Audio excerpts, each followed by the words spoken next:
Thank you. What were your major key takeaways from your panel discussion?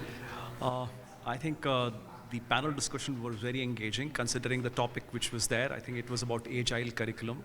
And I think that is something which is very important and to any institution who would be dealing in engineering education.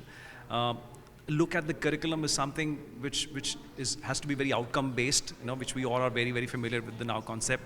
And if we want our students to be agile at the end of that 4 years of the degree which they move out with, they have to study that kind of a curriculum as well while they are in that particular university setting.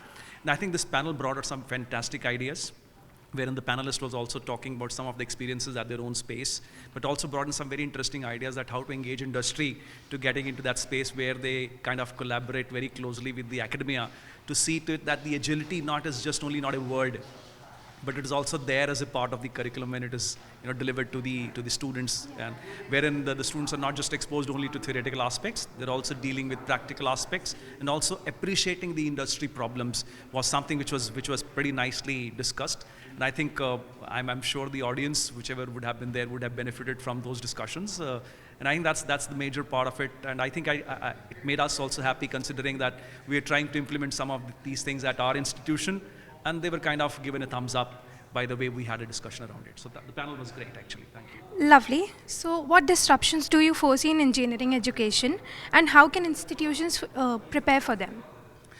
I think the major disruption, too, I would kind of highlight very strongly is one, obviously, the way the teaching happens in the classroom. There is going to be huge disruption in that space because I think the students are very much informed before they come to the classroom. They are very much prepared on many of the things because they have everything on the touch of the button now, right? They can just go to a social media or maybe go to a website or maybe go online and check on some of the facts which are there readily available.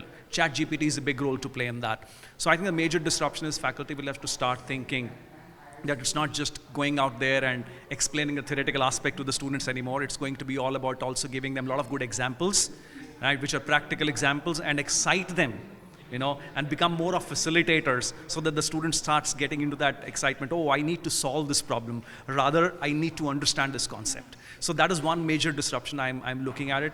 Second disruption which I'm looking at is the job market. The job market is not going to be a job market per se. It is going to be a skill market in days to come. So the students are just not going to be there who are good at only understanding the theoretical aspects. They have to have that skill set. And that skill set is all inclusive. It has to be multifarious. It's all about teamwork, very important. They have to start understanding that they cannot work in silos. It has to be very interdisciplinary. They have to appreciate other streams of engineering and beyond engineering as well, maybe management, law, liberal studies. They have to start understanding those streams as well, because the teams are going to be very multidisciplinary as such. So they have to start looking at teamwork, collaboration, being very flexible with regards to listening more rather than speaking more. Because if you have to appreciate a problem, you have to have those soft skills of not just only speaking well, but also listening to the problem very well and appreciate that problem. It could be any small problem, it could be a big problem. A problem is a problem. So having that problem-solving attitude and the skills to carry forward that attitude and try to solve those problems is the second disruption which I am seeing. The students are not going to be picked up for just their job, because there is a job for it, but because of the skills which they carry with them as they move ahead. Thank you so much for joining us. Thank you. Thanks.